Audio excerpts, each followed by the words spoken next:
So ఇక శాస్త్రి గారు ముందుగా మీతో స్టార్ట్ చేద్దాము. వైకుంఠ ఏకాదశి పర్వదినం రోజు అసలు ఆలయాలను చూస్తుంటే ఇలా టీవీల్లో చూసినా సరిపోతుందేమో అనిపిస్తోంది. ఒకసారి అక్కడికి వెళ్ళలేకపోయినప్పటికీ కూడా అసలు భక్తులంతా కూడా ఈరోజు ఒక్కసారైనా ఆలయానికి వెళ్దాం, ఉత్తర ద్వారం గుండా వెళ్ళి స్వామివారి దర్శించుకుందాం అని కోరుకుంటూ ఉంటారు. మరి ఈ రోజు యొక్క ప్రాశస్త్యం ఏంటి? ఎందుకలా భక్తులంతా కూడా వెళ్ళాలనుకుంటుంటారు? ఈ ఏకాదశి తిథి అత్యంత మహత్వపూర్ణమైనటువంటిది, పరమ పవిత్రమైనటువంటిది. ఈ ఏకాదశి తిథులు సంవత్సరంలో 12 మాసములకి ఒక్కొక్క మాసమునకు 2 సార్లు చొప్పున 24 ఏకాదశులు వస్తూ ఉంటాయి. వాటిలో ఈ యొక్క పుష్య శుద్ధ ఏకాదశి ముక్కోటి ఏకాదశిగా చెప్పబడుతూ ఉన్నది. ఎందుకనంటే 3 కోట్ల మంది దేవతలతో, అంటే 3 కోట్లని చెప్పారు కానీ మొత్తం దేవతలు 33 కోట్ల మంది. ఈ 33 కోట్ల మంది దేవతలతోనూ కూడా పరమాత్మ మనల్ని అనుగ్రహించటానికి భూలోకంలోకి వస్తారు. తరువాత 3 కోటులు అంటే పరాకాష్ఠకు చెందినటువంటి 3 రకాలైన భావాలు. మానవుడు ఈ 3 రకాలైనటువంటి భావములతోనూ బంధములతోనూ బంధింపబడి ఉన్నాడు మానవుడు, జీవుడు గనక. భూతకాలము, వర్తమాన కాలము, భవిష్యత్ కాలము, ఈ 3 కాలములకు లోబడినటువంటి వాడు జీవుడు. అలాగనే ఇంకా కొన్ని దారేషణ, పుత్రేషణ, ధనేషణ అనేటువంటి ఆశలు ఉంటాయి. వీటన్నిటితోనూ కూడా ఇటువంటి బంధములతో బంధింపబడినటువంటి వాడు ఈ జీవుడు. ఈ జీవుడిని ఈ బంధముల నుండి విముక్తిని కలిగించి ఆ జీవుని యొక్క స్వస్వరూపం, నీవు నా యొక్క అంశయే, నా యొక్క స్వరూపమైనటువంటి వాడివే అని తెలియపరచటం కోసం పరమాత్మ భూలోకానికి వచ్చి మానవులందరినీ కూడా అనుగ్రహించేటువంటి అత్యద్భుతమైనటువంటి దినము అన్నమాట, తిథి అన్నమాట. ఈ తిథి నాడు ఆ పరమాత్మ యొక్క అనుగ్రహం కలగాలి అంటే మనం ఏం చెయ్యాలి? ఏకాదశ్యాం అహోరాత్రం కర్తవ్యం భోజనద్వయం రాత్రౌ జాగరణం చైవ దివాచ హరికీర్తనం అని శాస్త్రం చెప్తూ ఉన్నది. ప్రతి ఏకాదశికి కూడా ఈ విధమైనటువంటి పగలంతా ఏ విధమైనటువంటి ఆహారం కూడా తీసుకోకుండా ఉపవాసము ఉండటము, రాత్రి అంతా కూడా జాగరణ చెయ్యటము. స్థూలంగా అర్థం చెప్పుకున్నట్లయితే ఆహారం తీసుకోకపోవటం, మంచినీళ్ళు కూడా తీసుకోకపోవటం, యథాశక్తిగా ఏమీ ఆహారం తీసుకోకుండా ఉండగలగటం, లేకపోతే కనీసం కొద్దిగా మంచినీరన్నా తీసుకొని ఉండటం, లేదా ఇంకేదైనా చేతగాని వాళ్ళు పండ్లు ఫలాలు తీసుకొని ఉండటం. దానివల్ల ఏమవుతుంది అంటే శరీరంలో ఒక మార్పు జరుగుతుంది. నీవు ఆహారం ఎందుకు తీసుకోలేదు, ఈ రోజున నేను విష్ణుమూర్తి యొక్క అనుగ్రహం పొందటం కోసం ఆహారం తీసుకోవటం లేదు అనేటువంటి ఎరుక ఆ రోజల్లా కూడా ఉంటుంది. అంతేకాకుండా రాత్రిపూట జాగరణ చేయటం. ఉపవాస శబ్దమునకు అర్థం ఏమిటంటే భౌతికంగా అర్థం ఏ విధమైన ఆహారం తీసుకోకపోవటము అనే అర్థం. అసలు అంతరార్థం ఏమిటి? శాస్త్రములలో చెప్పబడిన అంతరార్థం ఏమిటి? ఏకాదశి నాడు ఉపవాసము జాగరణ చేయమని ఎందుకు చెప్పారు అంటే ఆ పదంలో చాలా గొప్ప సందేశం ఉన్నది. ఉపవాస, ఉపా సమీపే వాస నివాసము అంటే నీవు భగవంతుని యొక్క సమీపములో ఉండాలి. అంటే భగవంతుడిని ఎప్పుడూ చింతన చేస్తూ ఉండాలి. అది ముఖ్యమైనటువంటిది. ఆహారం లేకుండా నేటి కాలమాన పరిస్థితుల్లో ఉండలేని వాళ్ళు ఆహారం తీసుకున్నప్పటికీ కూడా, ఆహారం తీసుకోకపోయినా ఆ పగలంతా కూడా, ఆ రోజంతా కూడా ఏకాదశి మహాపర్వదినం కనుక ఆ రోజంతా కూడా ఆ పరమాత్ముని మనము స్మరిస్తూ ఉండాలి, పూజన చేస్తూ ఉండాలి, ఉపాసన చేస్తూ ఉండాలి.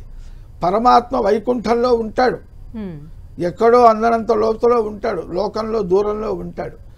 కానీ ఆయనని మన మనస్సులో గనక మద్భక్తా యత్ర గాయంతి తత్ర తిష్టామి నారద అని చెప్పాడు గనక తన భక్తులు తనల్ని తలుచుకుంటే ఆ భక్తుల హృదయములలో, మనస్సులలో ఆ భక్తులకి వెంట ఉంటాను అని చెప్పాడు. కాబట్టి మనం ఆయన దగ్గరికి వెళ్ళలేకపోయినా ఆయన స్మరిస్తే ఆయన మన వద్దకు వస్తాడు. మన వద్దకు వచ్చినప్పుడు ఆయనతో మనం కలిసి ఉండగలుగుతాం. అది ఉపవాస శబ్దము యొక్క సారాంశం. రోజు మొత్తంలో ఎవరెవరి వృత్తులలో వాళ్ళు ఉంటారు కనుక భగవంతుణ్ణి స్మరించుకునేటువంటి అవకాశము రాకపోవచ్చు. అందువలన కనీసము ఏకాదశి తిథి నాడు ఉపవాసము ఉండటం అంటే ఆహారం తీసుకోకుండా పరమాత్మను ఎప్పుడూ స్మరిస్తూ ఉండటం. తర్వాత జాగరణం అంటే నిద్ర పోకుండా మెలకువగా ఉండటం అని సామాన్య అర్థం. కానీ నీవు ఎప్పుడూ జాగరూకుడివై ఉండు. నీవు సంసారం అనేటువంటి బంధంలో చిక్కుకున్నావు. నీవు పరమాత్మ స్వరూపుడివే, అంశవే. నీ పూర్వజన్మ సుకృతము లేకపోతే పూర్వజన్మ కర్మ అనుసారంగా కానీ లేదా మాయావశం వల్ల కానీ నీవు భగవంతుడి నుంచి విడివడి భూలోకంలో జన్మించి జీవుడిని అనుకుంటున్నావు. నేను రామారావుని, సుబ్బారావుని అని అనుకుంటున్నావు. దుఃఖాలు కష్టాలు పడుతున్నావు. నీవు జీవుడివి కాదయ్యా. నీవు అనుకునేటువంటి జీవుడు కాదు, ఆనంద స్వరూపుడివి. జీవో బ్రహ్మైవ నాపరః ఈశ్వర సర్వభూతానాం హృద్దేశే అర్జున తిష్టతి. నీలో పరమాత్మ ఉన్నాడు. నీలో పరమాత్మ ఉన్నాడు అంటే నీవు పరమాత్మ యొక్క స్వరూపుడివే అని జాగరూకత, ఎరుక కలిగి ఉండాలి. ఎరుక కలిగి ఉండాలి అంటే నేను పరమాత్మ స్వరూపుణ్ణి అనేటువంటి ఎప్పుడైతే పరమాత్మ స్వరూపుడైతే ఏం ప్రయోజనం? పరమాత్మ యొక్క తత్వం ఏమిటి? సతు చితు ఆనంద స్వరూపము. ఎప్పుడూ ఆనందంగా ఉండగలగటము. ఆనందో బ్రహ్మేతు వ్యజానాతు అని చెప్తున్న ఉపనిషత్తులు నీ యొక్క జీవుడి యొక్క తత్వాన్ని నిరూపిస్తూ ఉన్నాయి. కాబట్టి ఎల్లప్పుడూ కూడా ఆనందంగా ఉండగలగటమే పరమాత్మ యొక్క లక్షణం. నేను ఆ పరమాత్మలోని ఒక భాగాన్ని, పరమాత్మ యొక్క అంశని, తత్స్వరూపుణ్ణే అనేటువంటి ఎరుక కలిగి ఉండటమే జాగరణతో ఉండటము. నిద్రపోకుండా ఉంటాం. నిద్రపోకుండా ఉంటే మరి ఏ మనిషి నహి కశ్చిత్ క్షణమపి జాతు తిష్టతి అకర్మకృతు. ఏ ఒక్క మనిషి కూడా ఏ పని చేయకుండా ఉండలేడు. మరి జాగరణ నిద్రపోకుండా ఉండి ఏం చేయాలి? అప్పుడు కూడా హరితత్వం, విష్ణుతత్వం, శ్రీమన్నారాయణమూర్తి స్వరూపం ఏమిటి, జీవుడేమిటి, పరమాత్మ ఏమిటి అనేటువంటి ఆ భగవద్ ఉపాసన చేస్తాం. పరమాత్మ యొక్క తత్వాన్ని గురించి తెలుసుకుంటాం. తెలుసుకుని మనము జాగరూకులమై ఉంటాము, పరమాత్మకి దగ్గరగా ఉంటాము. కాబట్టి be aware and be near of the god. దానికి ఒక అవకాశము ఏకాదశి తిథి. అందులోనూ పరమాత్మ ప్రత్యేకముగా వైకుంఠము నుండి ఇక్కడికి వచ్చి మనము ఏ విధమైనటువంటి బంధనములలో చిక్కుకుని 3 రకాలైన బంధనాలు చిక్కుకుని బాధపడుతూ ఉంటామో ఈ బంధనముల నుండి మనం ఆయన్ని ఉపాసన చేయటం వల్ల పగలు రాత్రి కూడా ఆయన్ని స్మరించుకోవటం వల్ల ఆయన మన వద్దకు వచ్చి మన దుఃఖమునకు కారణమైనటువంటి బంధనముల నుండి మనల్ని విముక్తి చేసి మనకి మోక్షాన్ని ఇస్తాడు. మన స్వస్వరూపాన్ని తనలో కలుపుకుంటాడు. స్వస్వరూపాన్ని తెలియపరిచి అంత విశిష్టమైనటువంటిది అంటే సాక్షాత్తు మోక్షాన్ని ఇచ్చేది. అయితే గుడికే ఎందుకు వెళ్ళాలి అంటే ప్రతీకోపాసన, భక్త అనుగ్రహార్థం భగవత రూపకల్పన. ఆ గుడిలో పవిత్రంగా సశాస్త్రీయంగా పరమాత్మ అక్కడ సన్నిధి, భగవంతుని యొక్క సన్నిధి అక్కడ మనకి ఉన్నది. అందువలన ఇంట్లో ఉన్నాం, బయట ఉన్నాం, ఎదురుకుండా ఉన్న వస్తువులు కనిపిస్తాయి, పరమాత్మని దర్శించలేకపోవచ్చు.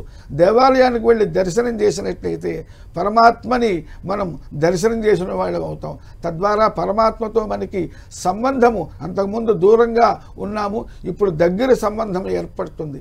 అందువల్ల వైకుంఠ ఏకాదశి నాడు విష్ణు అవతారమైనటువంటి ఏ అవతారాన్నైనా సరే రామాలయానికి వెళ్ళొచ్చు, కృష్ణాలయానికి వెళ్ళొచ్చు, విష్ణువాలయానికి వెళ్ళొచ్చు. ఆ విష్ణుమూర్తి యొక్క సంబంధమైనటువంటి ఏ గుడికైనా వెళ్ళి స్వామి దర్శనం చేసుకుని తరించాలి. అది ఏకాదశి యొక్క, వైకుంఠ ఏకాదశి యొక్క ప్రత్యేకమైన. అలా చేస్తే వైకుంఠము, కుంఠము అంటే ఆగిపోవటం, ఇక్కడ ఉండిపోవటం, ఎక్కడ వేసిన గొంగళి అక్కడే. అట్లా కాకుండా ఈ జీవుడు ఈ సంసారంలో నుంచి ఉద్ధరింపబడి ఉన్నతుడై ఉన్నత స్థితికి చేరుకోవటమే కుంఠస్య విచ్ఛేద వికుంఠ ఏవ వైకుంఠ.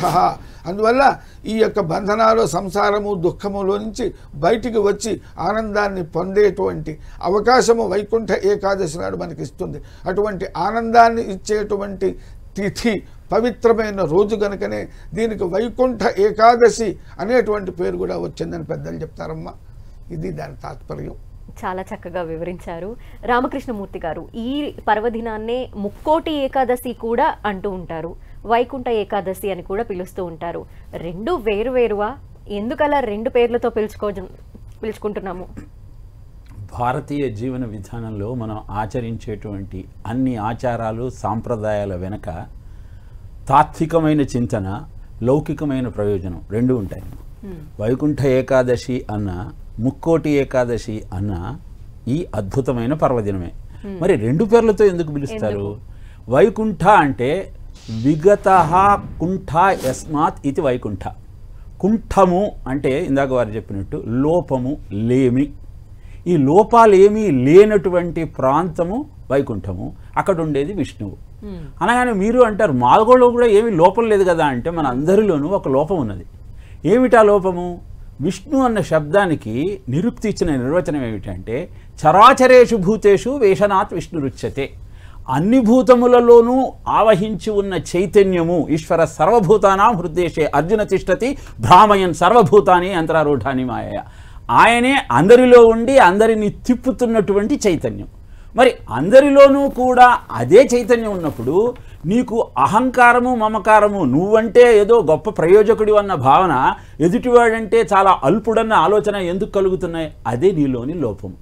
మరి ఈ వైకుంఠ ఏకాదశి నాడు మనం చేసే కార్యాచరణ ద్వారా ఏ విధంగా ఆ లోపాన్ని పోగొట్టుకోవచ్చు అంటే, ఏకాదశి అంటే 11. స్వామి యొక్క కరుణ రూపానికి ఒక మూర్తిని అందిస్తే ఆ స్త్రీమూర్తియే ఏకాదశి అని చెబుతారు. ఇప్పుడు నీ కర్మేంద్రియాలు, జ్ఞానేంద్రియాలు, మనస్సు వీటన్నింటినీ ఆయన పాదముల దగ్గర ఉంచి ఉపవసించినట్టయితే, ఆయననే ధ్యానిస్తూ, ఆయననే స్మరిస్తూ, ఆయననే జపిస్తూ నువ్వు ఆయనను స్మరించినట్టయితే ఆ భావన నీతో కలుగుతుంది. ఏకాదశి అను శబ్దము ఆకర్ణించిన చాలు భయవిహ్వల చిత్తులగుదురు, ఆ కడకు వెళ్ళకుందురు అంతకుని భటుల్ అని చెబుతారు. ఏకాదశి అన్న శబ్దాన్ని వింటే చాలట, యమభటులు ఎవరు అక్కడికి రారట. ఏకాదశి శబ్దానికి యమభటులు అక్కడ రాకుండా ఉండటానికి కారణం ఏమిటి అంటే, నాయన ముక్కోటి ఏకాదశి వైకుంఠ ఏకాదశి.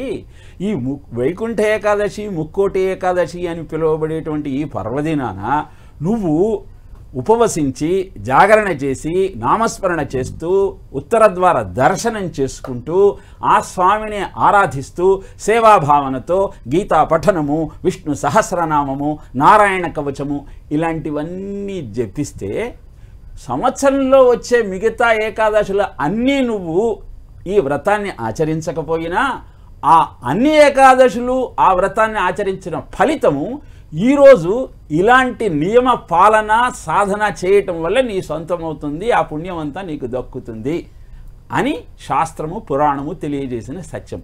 ఇప్పుడు 24 ఏకాదశులలో నువ్వు చేసేటువంటి పుణ్యము ఒక్క ఈ రోజు చేయటం వల్ల ఎందుకు నీకు వస్తుంది అంటే, ఇది వచ్చేది ఉత్తరాయణం ప్రారంభమయ్యేటువంటి సుముహూర్తంలో.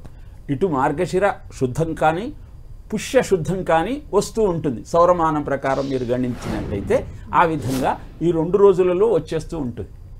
ఇలా ఎప్పుడైతే ఉత్తరాయణ ప్రారంభ కాలానికి ముందు వస్తుందో, ఎలా అయితే రోజులో బ్రహ్మ ముహూర్తము అత్యంత అద్భుతమైన ముహూర్తం అని చెప్తామో, అలానే సంవత్సరానికి అద్భుతమైన బ్రహ్మ ముహూర్తము ఈ పుష్యశుద్ధ ఏకాదశి. కనుక ఈనాడు గనక ఏదైనా అద్భుత ముహూర్తంలో ప్రాకృతిక శక్తి, పారమార్థిక శక్తి, పదార్థ శక్తి, దీక్షాశక్తి, తపోశక్తి ఇవన్నీ ఈ అద్భుతమైన పర్వదినాన కలిసి ఉన్నది. కనుక ఈనాడు నువ్వు ఆహారాన్ని ఏమీ తీసుకోకుండా నీ చిత్తాన్ని హరిపరాయత్తం చేయగలిగితే నీ జన్మజన్మల పాపాలు క్షయమై నీకు ముక్తి లభిస్తున్నది అని ఒక అర్థం. మరి 3 దేవతలు అన్నారు కదా, 3 కోట్ల దేవత మందు 33 కోట్లు. 33 కోట్లు ఎలా అయ్యారు అంటే, అష్టవసువులు, 11 రుద్రులు, 12 ఆదిత్యులు, అశ్విని దేవతలు. వీళ్ళందరూ ఈ ప్రపంచాన్ని, ఈ లోకాలన్నింటినీ పాలిస్తున్న దేవతామూర్తులు. వీళ్ళంతా 33 అయ్యారు. కోటి అంటే అంశు, వరుస ఇవన్నీ కూడా చెప్పుకోవచ్చు అర్థాలు. ఇలా 33 కోట్ల మంది దేవతలు భూమండలానికి వచ్చే అద్భుతమైన ముహూర్తం కనుక ఈరోజు పుణ్యనదులలో స్నానం చేస్తే వారు కూడా ఆ పుణ్యనదులలో స్నానం చేసి తిరుమలలో ఉన్న వెంకటేశ్వర స్వామిని, శ్రీరంగంలో ఉన్న శ్రీరంగనాథుడిని, భద్రాచలంలో ఉన్న రామచంద్రమూర్తిని, ఇలా ఇందాక మీరు చెప్పినట్టు 369 దేవాలయాలు దేశం అంతా చెప్పారు. ఇంకా చాలా దేవాలయాలు ఉన్నాయి కానీ ప్రధానమైనవని ఇచ్చేశారు. కనుక ఇలా ఈ దేవాలయాలలో ఉన్న దేవతామూర్తులను దర్శించటం కోసం వచ్చే దేవతలంతా నదీ పుణ్యదలులలో స్నానం చేసే సమయంలో నువ్వు అక్కడ గనక వారి స్పర్శ, వారి స్మరణ, వారి ధ్యానం చేయగలిగితే నీకు ఎంతో కాలంగా నీ మనస్సులో ఉన్నటువంటి ఆ మలికి ఏదైతే ఉందో అదంతా ప్రక్షాళనం అయిపోతుంది. అది ఒక అర్థం. ఇంకొకటి ఏమిటి అంటే ఇళా పింగళ నాడులు. నీకు కుడివైపు ఉన్నది పింగళ నాడి, ఇళవైపు ఉన్నది ఇడానాడి. ఈ రెండింటి ద్వారా నీ శ్వాస నడుస్తూ ఉంటుంది. ఇప్పుడు ఈ రెండింటి మధ్య నుంచి మూలాధార చక్రంలో ఉన్న కుండలిని పరాభట్టారిక సంచారము సుషుమ్నా నాడి ద్వారా ఉద్దీపన చెంది భృకుటి దగ్గర ఈ 3 ముడిపడతాయి. ఈ 3 ముడిపడిన ప్రాంతాన్ని ముక్కోటి అంటారు.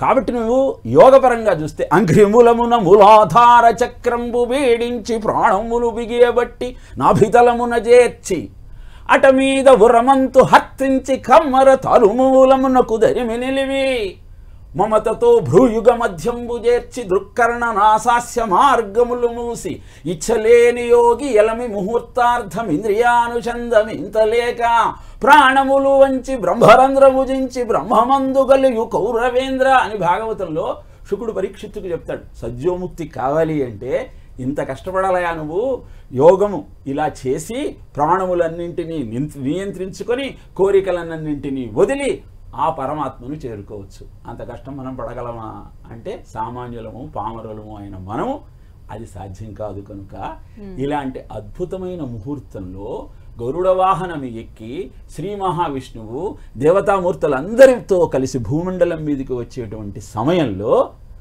ఆ అద్భుతమైన కార్యాచరణం వల్ల సంవత్సరానికి బ్రహ్మముహూర్తమైన ఈ వైకుంఠ ఏకాదశి నాడు కర్మములు సుఖదుఖములకు కారణమగును అని చెబుతుంది శాస్త్రం.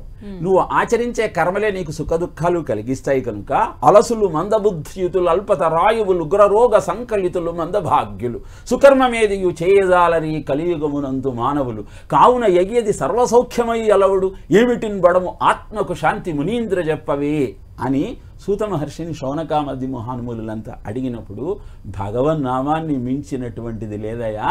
కాబట్టి అద్భుతమైన భగవన్నామాన్ని ఉచ్చరిస్తూ ఉపవాసము ఆచరిస్తూ జాగరణ చేస్తూ ఉత్తర ద్వార దర్శనం చేస్తూ సేవాభావనతో వారల్ కృష్ణ చరిత్రముల్ చదువగా వర్ణింపగా వాడగా ఆరావంబు సుధారస ప్రతిమమై అశ్రాంతమున్ వీనులతో రంబై మది సంతసించి నేనంతట ఆరంభించితి విష్ణు సేవకితర ప్రారంభ దురుండనై అంటాడు నారదుడు తన పూర్వజన్మ వృత్తాంతాన్ని తెలియజేస్తూ వ్యాసుడితో.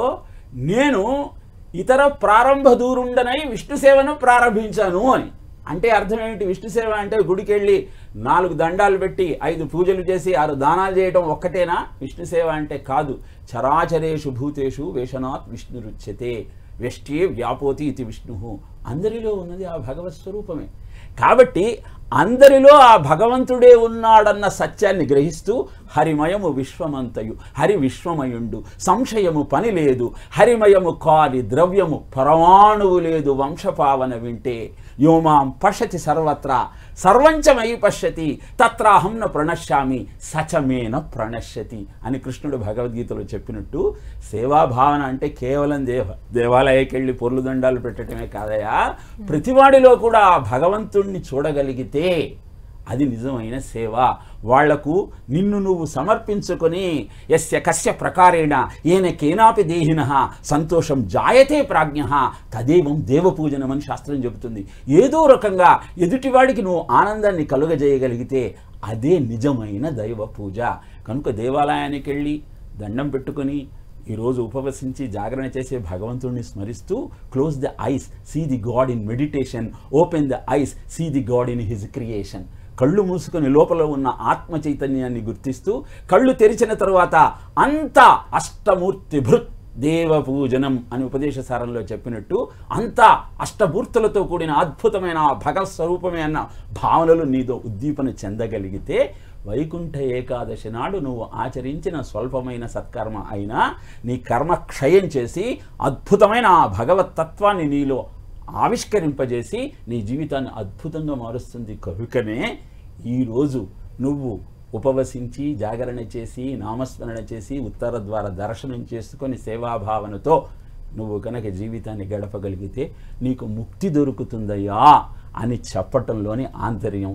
ఇలా లౌకికంగా పారమార్థికంగా ప్రజలకు మార్గదర్శకం చేసే అద్భుతమైన విజ్ఞానమే పురాణం. అందుకే పురాణాన్ని ప్రజా విద్య అంటారు.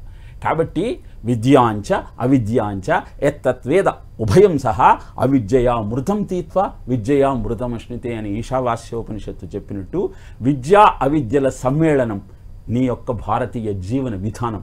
పురార్థం నవం కరోతి ఇది పురాణం అంటారు. ప్రాచీన విజ్ఞానాన్ని ఆధునిక జీవనానికి అన్వయించుకొని అభ్యుదయాన్ని ఎలా పొందాలో తెలియజేసేదే పురాణం. కాబట్టి అక్కడ చెప్పే ఆచారాలు, అక్కడ చేస్తున్నటువంటి సాంప్రదాయాలు, పెద్దలు చెబుతున్న మాటలు నీకు సద్ది మూటలులాగా అద్భుతమైన శక్తిని అందించి ముందుకు నడిపించేటువంటి విజ్ఞాన శాస్త్రాలన్న భావనతో ఈరోజు భగవంతుణ్ణి అర్చిస్తూ ప్రాకృతికంగా మనకు అందజేయబడినటువంటి ఆ దైవీ శక్తిని అందుకునే ప్రయత్నం చేస్తూ 33 మంది కోట్ల దేవతల యొక్క అనుగ్రహాన్ని పొందే అద్భుతమైన ముహూర్తము, నీలో ఉన్న లోపాలన్నింటినీ కడిగి వేసేటువంటి అద్భుతమైనటువంటి పర్వదినము అన్న భావనతో ఈరోజు మనం ఆ స్వామిని అర్చించగలిగితే జీవితం అద్భుతంగా ఉంటుంది. దాంట్లో ఏమీ సందేహం లేదు.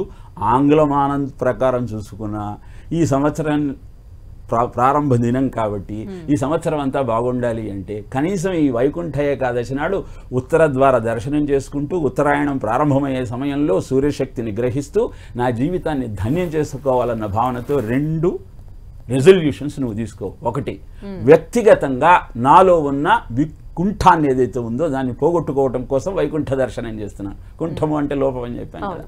అలానే సామాజిక పరంగా వెష్టే వ్యాపోతి ఇది విష్ణు చరాచరేషు భూతేషు వేషనాథ్ విష్ణుది అందరిలో ఉన్నది ఆ భగవత్ స్వరూపమే కనుక సమాజంలో ఉన్న వ్యక్తుల అందరినీ విష్ణుమూర్తిలాగా భావించి వారిని ఆశ్రయించి ఆదరించి సత్కరించి అమాని మానదో మాన్యో లోకస్వామి త్రిలోక ధృక్ అని నువ్వు శ్రీ మహావిష్ణువుని కీర్తిస్తూ విష్ణు సహస్రనామంలో అంటున్నావు కదా. అంటే అర్థం ఏమిటి?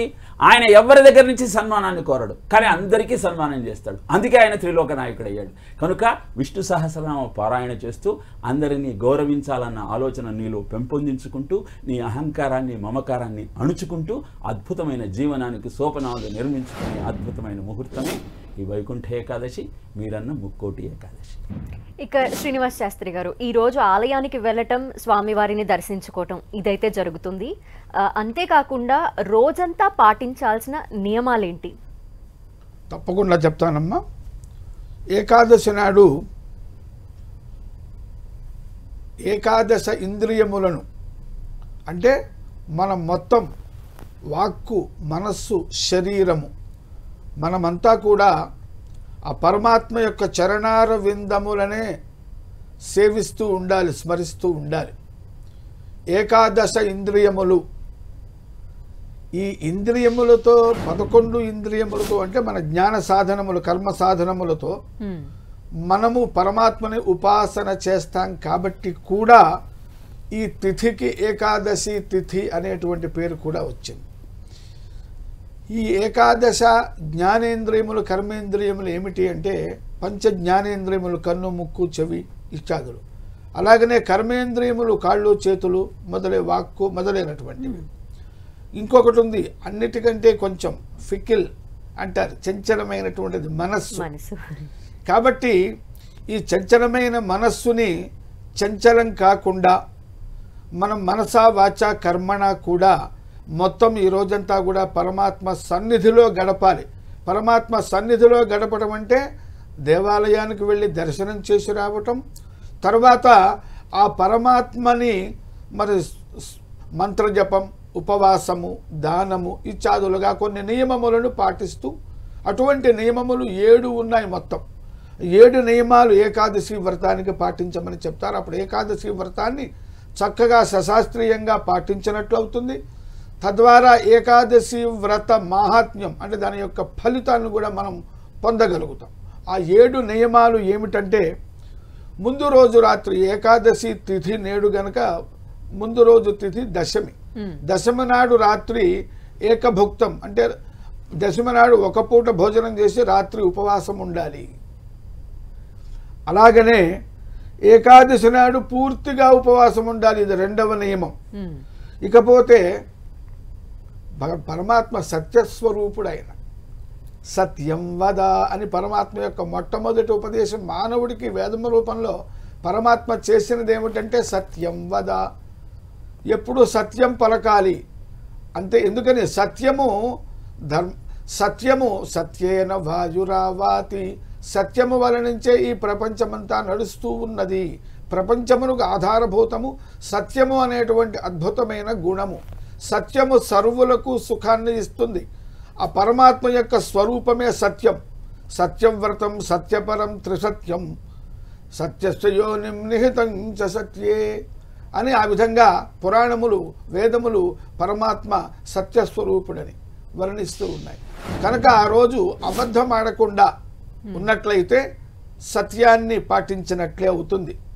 కాబట్టి సర్వ విధాలా సత్యాన్ని పాటించాలి, అబద్ధం ఆడకూడదు. ఎప్పుడు ఆడకూడదు, కనీసం ఏకాదశి నాడైనా ఆ నియమాన్ని పాటించాలి. అది 3వ నియమం. 4వ నియమం బ్రహ్మచర్యం వహించాలి. బ్రహ్మచర్యం అంటే బ్రహ్మణి చరతీతి బ్రహ్మచారి తస్య భావ బ్రహ్మచర్యం అంటే పరమాత్మనే స్మరిస్తూ ఉండాలి అని ఆధ్యాత్మికమైన అర్థము. తరువాత ఎటువంటి సంబంధాలు సంగము పెట్టుకోకూడదు. బంధరహితుడు నీవు. బంధం వల్ల దుఃఖం కలుగుతుంది. కాబట్టి ఎటువంటి బంధములు లేకుండా బ్రహ్మయందు పరమాత్మ యందు మనస్సు నిలుపు, అది బ్రహ్మచర్యం. అటువంటి నియమాన్ని పాటించాలి. ఇది 4వ నియమం. ఇంకా 5వ నియమము నా శ్లీలంకి ఏర్తయేతు ఏతా ఏవ దేవత ఆహ ప్రీణాతి. ఉపనిషత్తులు బోధిస్తున్నాయి. పరమాత్మ యొక్క ఆజ్ఞ ఉపనిషత్తులు వేదములన్నీ కూడా ఆయన సలహా. అవి ఏం చేస్తున్నాయి అంటే మరి అబద్ధం చెప్పవద్దు అని చెప్పడమే కాకుండా చెడు ఆలోచనలు చెడు పనులు కూడా చేయొద్దు. మనస్సు పక్కకి లాక్కు వెళుతూ ఉంటుంది. కాబట్టి మనస్సుని నీ వశం చేసుకో, నీవు మనస్సు యొక్క వశంలో ఉండవద్దు అని చెప్తూ ఎటువంటి చెడు ఆలోచనలు చెడు పనులు చేయకూడదు, మాటలు మాట్లాడకూడదు. ఇక 6వ నియమము రాత్రంతా జాగరణతో ఉండాలి. పగలంతా ఉపవాసం, రాత్రి జాగరణ. జాగరణ అంటే కూడా మనం చెప్పుకున్నాం, జాగరూకుడివై ఉండాలి అని చెప్పని. కాబట్టి సమయాన్ని వ్యర్థం చేసుకోకూడదు. మానవ జన్మ చర్మ జన్మ అద్భుతమైనటువంటి అవకాశం. ఈ మానవ జన్మని సార్థకం చేసుకుని ధన్యులం కావాలి.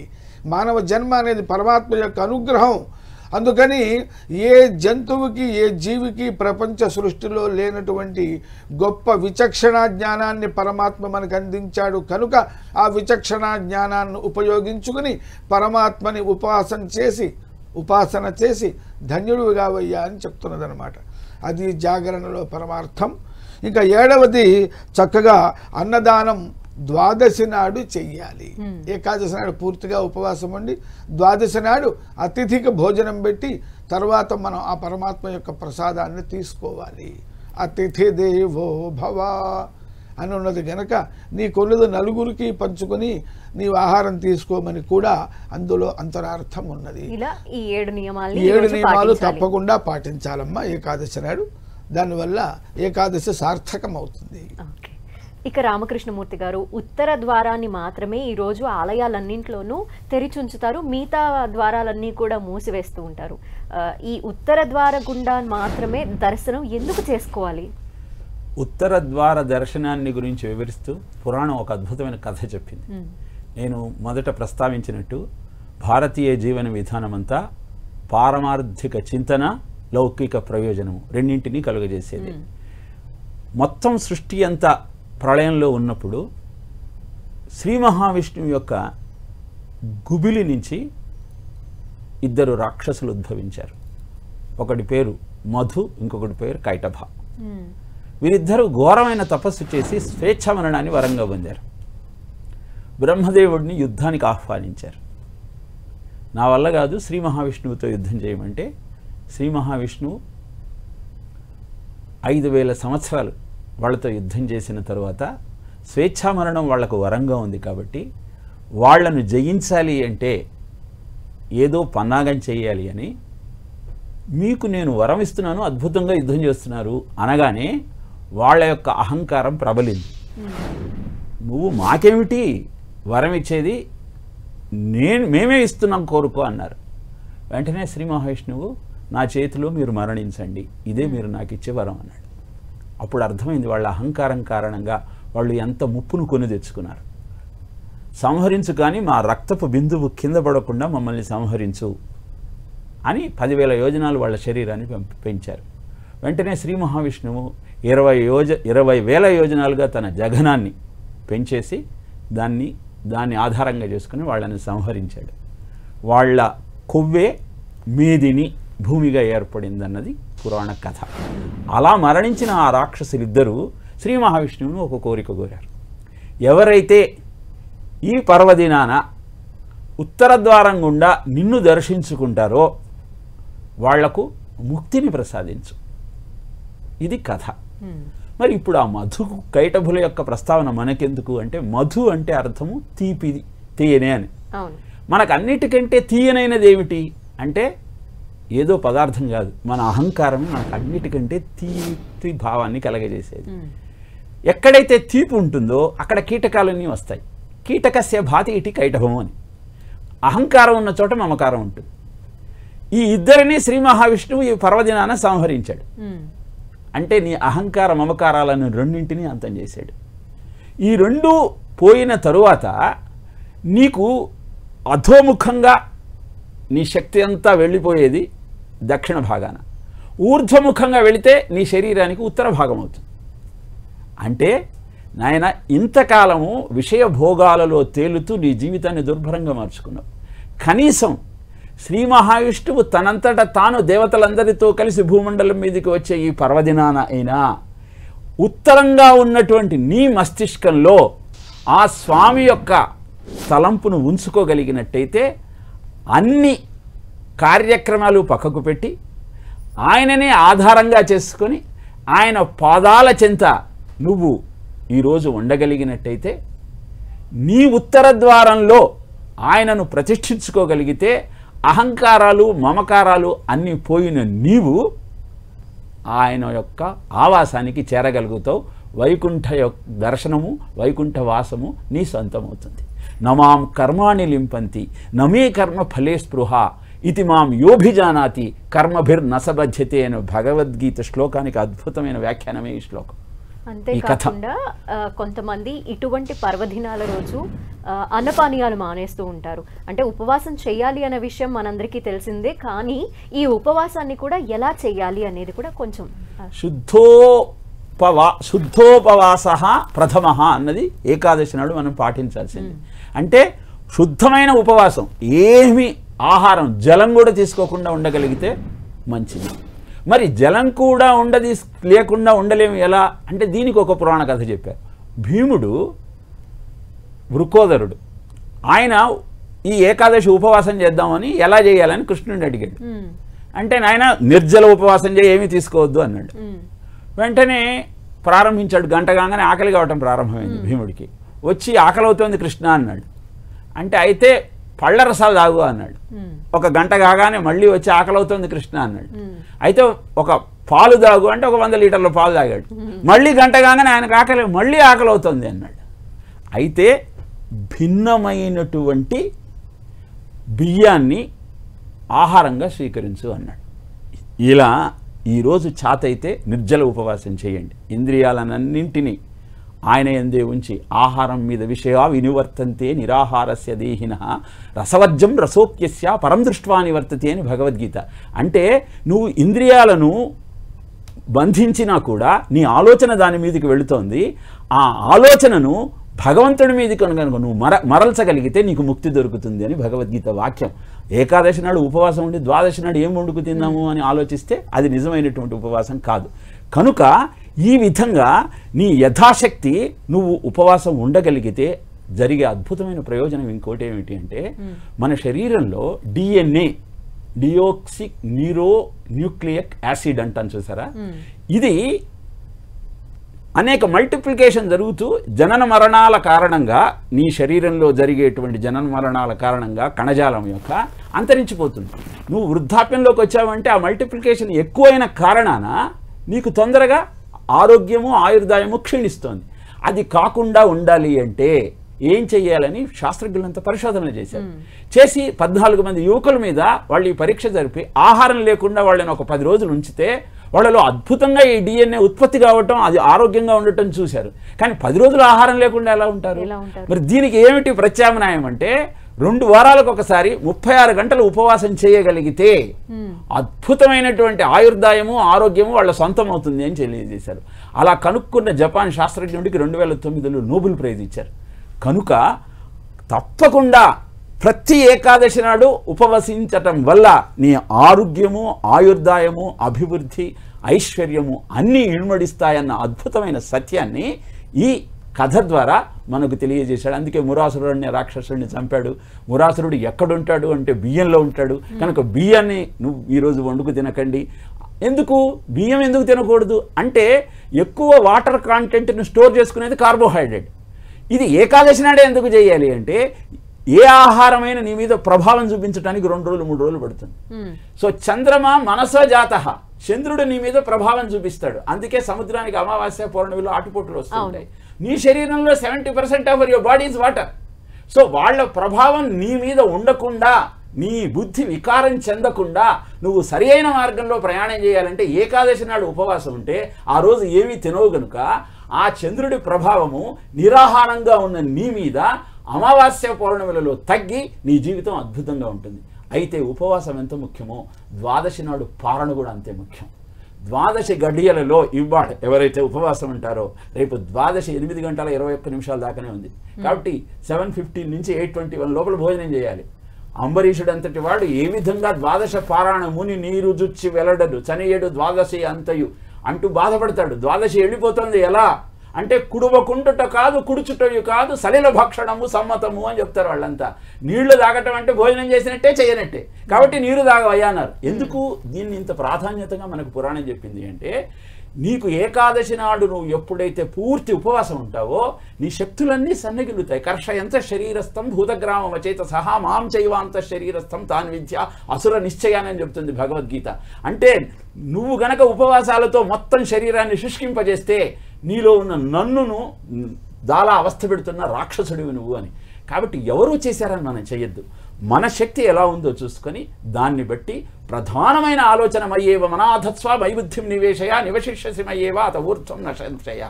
మనస్సులో బుద్ధిలో ఆయనను గనుక నువ్వు ఉంచుకోగలిగితే నీ ఆహారము నిన్ను ప్రభావితం చెయ్యకుండా నీకు సన్మార్గం చూపే విధంగా నిన్ను ముందరికి తీసుకువెళ్ళటం. కాబట్టి ద్వాదశి అంటే ఇందాక వారు చెప్పినట్టు 11 ఇంద్రియాల తర్వాత 12వ ఇంద్రియం బుద్ధి. ఈ బుద్ధి నిన్ను చక్కగా ప్రచోదితం చేసింది కాబట్టి ఆహారం తీసుకొని దాన్ని సన్మానించడమే ద్వాదశి నాడు పారణ చేయడం. చాలా చక్కగా వివరించారు. అంటే వైకుంఠ ఏకాదశి రోజు ఒక ఆలయానికి వెళ్ళొస్తే సరిపోతుందేమో అనే దగ్గర నుండి చాలా ఇన్ఫర్మేషన్ ఉంది. అంటే ఈరోజు పాటించాల్సినవి ఏంటి, మనం ఉపవాసం చేయడం వల్ల ఏం జరుగుతుంది అనే విషయాలు కూడా ఈరోజు మనం ఈ ప్రోగ్రాం ద్వారా ప్రేక్షకులందరికీ కూడా తెలియజేసాం. అందుకనే ఉత్తర ద్వార దర్శనం అనేటువంటి ఒక సందేశంలాగా ఒక కర్తవ్యంలాగా మనకి పెట్టి వైకుంఠ ఏకాదశి ప్రాధాన్యత దాని ప్రాశస్త్యము మనకు అందజేసి దానివల్ల మనం పొందాల్సిన ఫలితాన్ని మనకు అందేట్టుగా చేశారు. ఉత్తరతీతి ఉత్తరహ మనుష్యుని ఉన్నత స్థితికి తీసుకెళ్లేటువంటిది ద్వారము. ఏమిటా ద్వారం అంటే శ్రీ మహావిష్ణువు యొక్క చరణారవిందములే. కాబట్టి ఈ ఉత్తర ద్వార దర్శనము ద్వారా సర్వులని కూడా రక్షించేటువంటి ఆ పరమాత్మ యొక్క ఆ ద్వార దర్శనం అనేటువంటి పాదార్ములను ఆశ్రయించినట్లయితే మానవుడు తరిస్తాడు, భగవంతుడి యొక్క అనుగ్రహం లభిస్తుంది అనేటువంటి ఇంత విషయం కూడా వైకుంఠ ఏకాదశి నాడు ఉత్తర ద్వార దర్శనం చెయ్యాలి అనేటువంటి మాట ద్వారా కర్తవ్యం ద్వారా మనకి మన సంస్కృతి మన వేదాలు మహర్షులు అందించారమ్మా. ఇది దీని యొక్క గొప్పతనము ఇంత గొప్పగా ఉన్నది. ఇరువురికి కూడా ధన్యవాదాలండి.